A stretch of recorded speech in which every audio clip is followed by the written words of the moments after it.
नमस्कार मित्रांनो, मायबोली मराठी या मराठी यूट्यूब चॅनलवर तुमचे सर्वांचे मनापासून स्वागत आहे। संपूर्ण महाराष्ट्रासाठी आताच्या क्षणाच्या सर्वात मोठ्या आणि महत्त्वाच्या ठळक बातम्या। राज्यात 10 धडाकेबाज निर्णय। 1 जुलैपासून सर्वांना खुशखबर। 27 जून गुरुवार काही मिनिटापूर्वीच्या ह्या बातम्या आहेत। या संदर्भात सविस्तर माहिती या व्हिडिओत जाणून घेऊया। तत्पूर्वी तुम्ही मायबोली मराठी या मराठी यूट्यूब चॅनलवर नवीन असाल तर खाली दिलेल्या लाल रंगाच्या सबस्क्राइब बटनावर क्लिक करा आणि समोरील बेल आयकॉन क्लिक करा, जेणेकरून महाराष्ट्राच्या ताज्या बातम्या तुमच्यापर्यंत सर्वात आधी पोहोचतील। तर चला सविस्तर बातम्या जाणून घेऊया। तर बघा, पहिली सर्वात मोठी आणि महत्त्वाची बातमी। राज्यातील शेतकरी, कष्टकरी, युवक, महिला यांच्यासह समाजातील सर्व घटकांना न्याय देण्याचा प्रयत्न हे राज्य शासन करीत असून अधिवेशनात लोकहिताचे निर्णय घेतले जातील।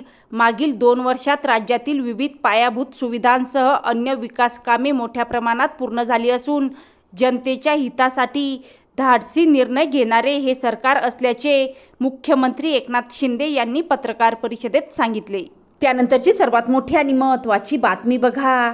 सरकारने महात्मा फुले जन आरोग्य योजना आणली होती। या योजनेअंतर्गत पिवळे आणि केशरी रेशन कार्ड असणाऱ्या धारकांना लाभ मिळत होता, परंतु आता सरकारने हा निर्णय बदलून समाजातील सगळ्या व्यक्तींना आता या योजनेचा लाभ मिळणार आहे। म्हणजेच आता अंत्योदय, पिवळे, केशरी रेशन कार्डसह शुभ्र रेशन कार्ड असलेल्या कुटुंबांना देखील या योजनेचा लाभ मिळणार आहे। या योजनेअंतर्गत त्यांचा 5 लाख रुपयाचा खर्च दरवर्षी मोफत होणार आहे। या योजनेमध्ये आता 3 कोटी लाभार्थ्यांची वाढ झालेली आहे।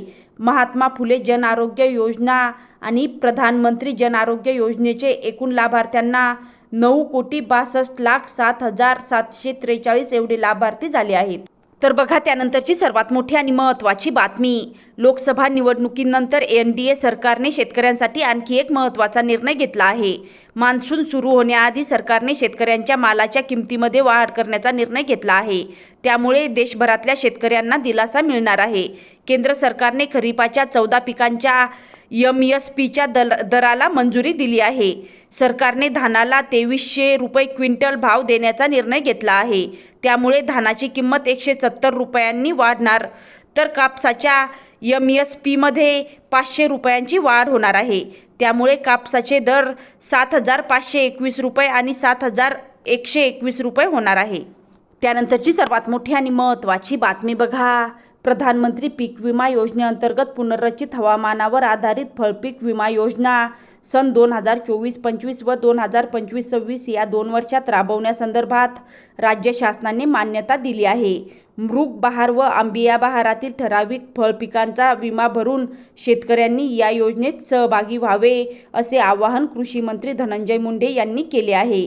या हंगामात राज्यात डाळिंब, संत्रा, मोसंबी, चिक्कू, पेरू, लिंबू, सीताफळ, द्राक्ष, आंबा, पपई, काजू, स्ट्रॉबेरी इत्यादी पिकांचा फळपीक विमा योजनेत सहभाग करण्यात आला आहे। त्यानंतरची सर्वात मोठी आणि महत्त्वाची बातमी बघा। राष्ट्रवादी काँग्रेस पार्टी, शरदचंद्र पवार पक्षाचे अध्यक्ष शरद पवार यंदाच्या आषाढी वारीत सहभागी होणार आहेत।